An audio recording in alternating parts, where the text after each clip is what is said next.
একমাত্র সাকিব পার্বত্য চট্টগ্রামে বাঙালিদের মুক্তির কথা বলে আন্দোলন করে, মিছিল করে, সংগ্রাম করে, বক্তব্য দেয়, প্রেস কনফারেন্স করে, মানববন্ধন করে, সমাবেশ করে এবং বৈষম্য বিরোধী ছাত্র আন্দোলনে পার্বত্য চট্টগ্রাম থেকে সে সামনের সারিতে থেকে নেতৃত্ব দিয়েছে। এই আদিবাসী যখন পাঠ্যপুস্তকে অন্তর্ভুক্ত করা হলো, এই সাকিবের নেতৃত্বে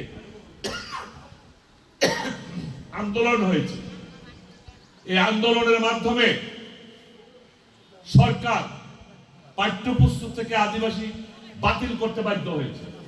তার 2 দিন পরে পাহাড়িরা আবার আন্দোলন করে আমাদের নিরীহ ছাত্রদের উপর তারা আক্রমণ চালিয়েছে। সেদিন সাকিব সেখানে ছিল না, তারপরেও মামলা হয়েছে, তাকে আসামি করা হয়েছে, গ্রেপ্তার করা হয়েছে। আজকে দীর্ঘদিন সে জেল। গতকালকেও ঢাকার জজ কোর্টে শুনানি ছিল, তাকে জামিন দেয়। অপরাধ, সাকিবের অপরাধ কি? সেই ঘটনাস্থলে সাকিব ছিল না। সাকিব 6 নম্বর আসামি, 1 নম্বর, 2 নম্বর, 3 নম্বর আসামিকে জামিন দিয়েছে, অথচ 6 নম্বর আসামি যে ছিল না সেখানে তাকে জামিন দেয়নি। তার কারণ অন্য আসামিরা পার্বত্য চট্টগ্রামের সন্তান নয়, তারা অন্য জেলার বিশ্ববিদ্যালয়ের সাকিবের বন্ধু। তারা আমাদের পক্ষে কাজ করেছে, কথা বলেছে, এটা আমাদের জন্য নিয়ামত। কি বলেন, ঠিক না বেঠিক?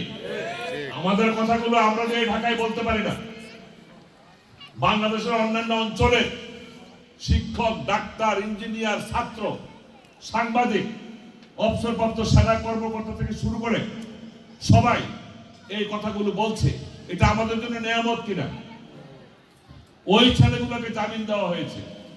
আর পার্বত্য চট্টগ্রামের সন্তুল আলমার এজেন্ডা বাস্তবায়ন করার জন্য ঢাকায় যারা কোর্ট কাছারিতে বসে আছে, ইউএনডিপির, ইউপিডিএফ এর এজেন্ডা বাস্তবায়ন করার জন্য, কেএনএফ এর এজেন্ডা বাস্তবায়ন করার জন্য বাম দলগুলো যারা এই পার্বত্য অঞ্চলে পার্বত্য চট্টগ্রামকে করেছে বেসামাল। ডক্টর কামাল, সুলতানা কামাল, মেজবা কামাল, সারা কামাল, এরা সবসময় পাহাড়িদের পক্ষে বিবৃতি দেয়।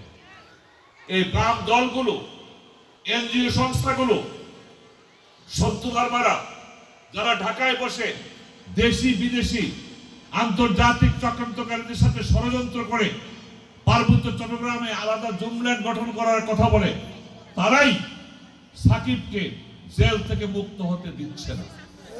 আমরা পরিষ্কারভাবে বলে দিতে চাই, অনতি বিলম্বে আমাদের নেতা, বিপ্লবী নেতা শাহাদত পরাজী সাকিবকে জেল থেকে মুক্তি দিতে হবে, অন্যথায় পার্বত্য চট্টগ্রামের বৃহত্তর আন্দোলনের কর্মসূচি আমরা ঘোষণা করতে বাধ্য হব।